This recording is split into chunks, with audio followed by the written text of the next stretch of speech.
Hello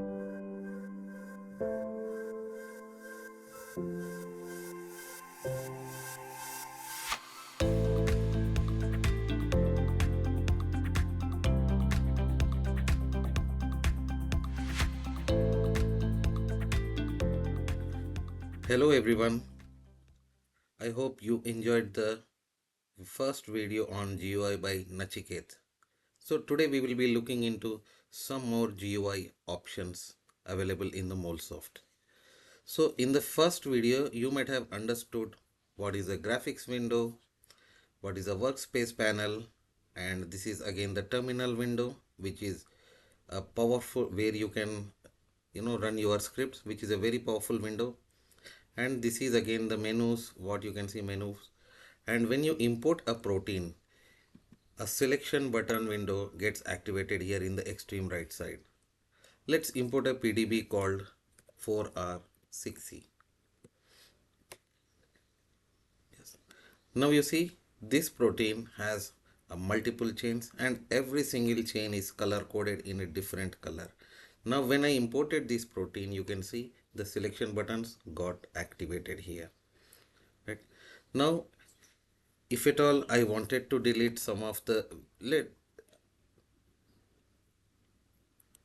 so we will be deleting the other chains, because this being an homomultimer, we will delete all the other chains and put only one single chain. Now if I want to make the fit to screen kind of option, then I can double click on the ligand and hit on this button, fit to screen center. Now you can see I can see the ligand in the center.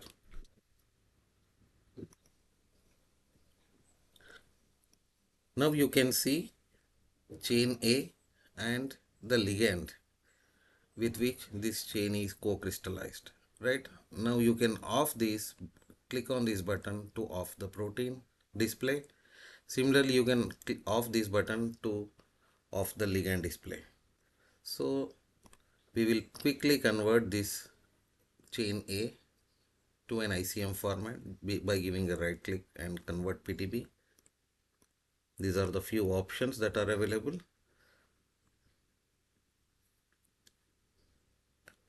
So let me double click on the ligand and hit on the center button right now. Right now if I want to see the sequence of the protein, what I can do is I can click on this button. You can see here, this is the sequence of the protein which you are seeing in the workspace panel. Again, there are a couple of color representations. The red color is a right-handed helix. When select this particular sequence, now you see the part of protein get selected in the GUI, right? So, this way. So both the sequence here and the protein in the GUI are very dynamic. Whatever selection you do it here, you can observe the same thing in the graphical window as well. Now if I want to see the structure of the ligand, I can click on this button and expand this, and you can see the 2D structure of the co-crystallized ligand as well. Again, there are multiple options available here, some shortcuts you can see. Click on this new.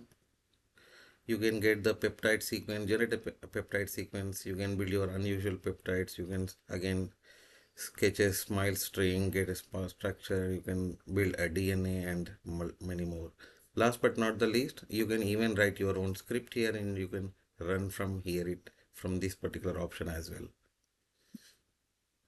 If you wanted to open a file or a protein or a PDB, you can hit on this button and browse to that particular object, and then there are multiple options available, what the kind of options you wanted to import or open it from this option. And you wanted to save this project, you can hit on this button and save it, browse it to a respective path, and you can save the project. And there is another option, write to PNG. Just one single click on this button in the GUI, the protein which is there in the GUI is copied. Again, if I wanted to paste image, I can just say Control V, and this is again copy and paste options. If you select something, you can click on this, and if some selection has happened by mistake or if any kind of editing is done, then if you want to undo this, you can always use this button here, back button. So similarly, there is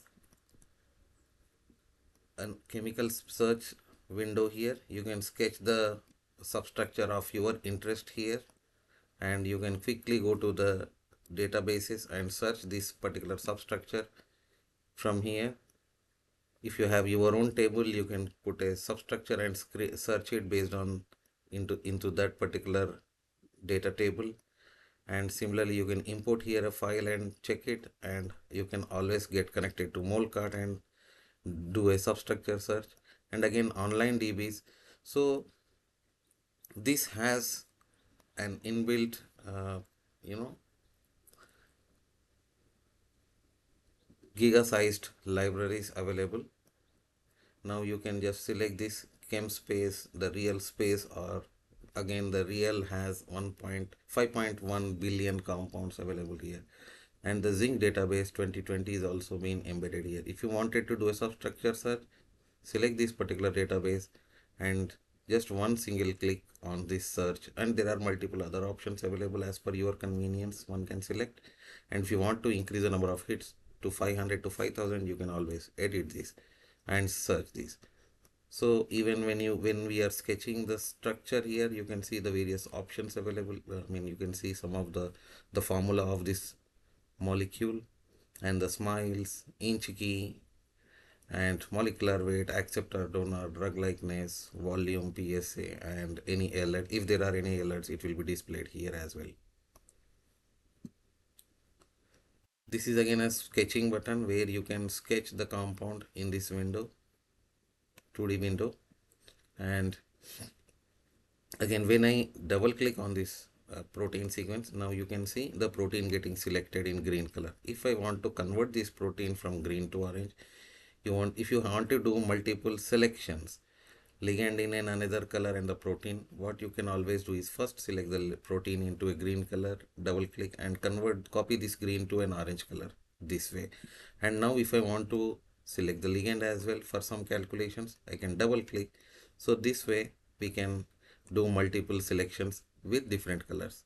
Then if I want to clear the selections, I can always click on this button, clear graphical selection.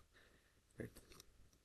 You can again see something called fogging here, this button, fog toggle, where it gets a lighter view, and again stereo view can be seen. And this when you hit on this button, it will be a full screen window. And this is a wider toggle perspective, wider window of the GUI. And again, you have certain other things like HD. If you click on this HD, so it takes a little more resources of your system, but these are all the different options for better uh, picture quality, taking a better picture quality. And this will be again for a shadow of the structure, shadowing. And again, you can split the screen into two by just clicking one single click on this button. So you can see the screen gets duplicated here. So this will be useful when you are doing the docking analysis by putting the crystal ligand into one window and your docked hits into the other window. This way you can split the window just by one single click. So now let us understand the hydrogen bonds and other interactions this ligand is making with the protein. So to understand that, I'll just give a right click on the ligand, go to display pocket and click on Ligand-Pocket Interactions. Just one single click will help me understand what are all the different interactions this ligand is making with the protein amino acids. Right? So this is how the hydrogen bonds are being displayed here. If I wanted to increase the sphere size, I can always click on this plus and increase the size of the sphere. Similarly, even I can change the notation of this from sphere to a solid line as well here. You can see it has been changed to a solid line, the display, and even I can change it to a dotted line as well by just clicking on this. You can see a dotted line here. And if you wanted to see some hydrogen bonds with lower energy, you can always click on this button, and the default energy here what you see is 1 kilocalories, and now you can always decrease to view the lower energetic hydrogen bonds as well here. And you have various other options available for changing the color and dynamic objects in one, hydrogen bonds in one, and intermolecular hydrogen bonds as well. So now if we wanted to decrease the next option here, if I wanted to decrease the thickness of this the protein helices, I can always click on this minus here and plus. Even if I wanted to change the display, I can click on this button, say secondary display structure, right? Even if I wanted to toggle the things, transparency toggle, click on this button. So up till now this was in the transparent. Now you can see it has changed its view here. So to generate to see the pi stacking interactions, just one single click here, and you can see, click and hold, what is the distance, pi interaction maximum distance. You can increase or decrease the pi interaction distance as well here. Just one single click, you can see this benzopyrazole ring is being sandwiched in between these two aromatic amino acids. And if I want to generate the surface for this, the active site surface, then you can just give a right click, go to display pocket and say receptor pocket mesh and say OK. Now you see the receptor surface, active site surface has been generated, and there are certain, you can see this object being added to the workspace. If you off this will go away. So to change into various other options, just give a right click and go to advanced properties, and you can off these dual in lightning out and dual show front faces and say OK. And you can to some extent see the transparency of the active site to some extent.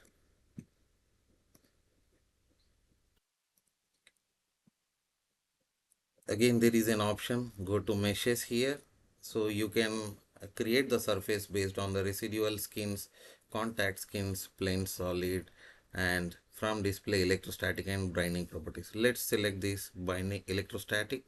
So select the protein and then click on this electrostatic. You can always edit this occlusion for increasing or decreasing the brightness. So I'll try to make it to 0.3 and hit this button. So this generates the electrostatic surface to the protein.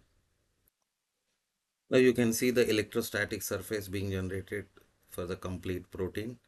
Similarly, you can select the ligand and you can generate the individually electrostatic surface for the ligand as well.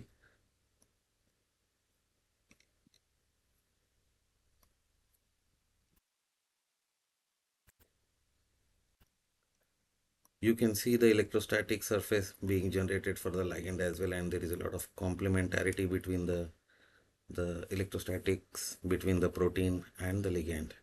And you can see here the red color in the protein which complements the blue color charge from the ligand here. And thank you.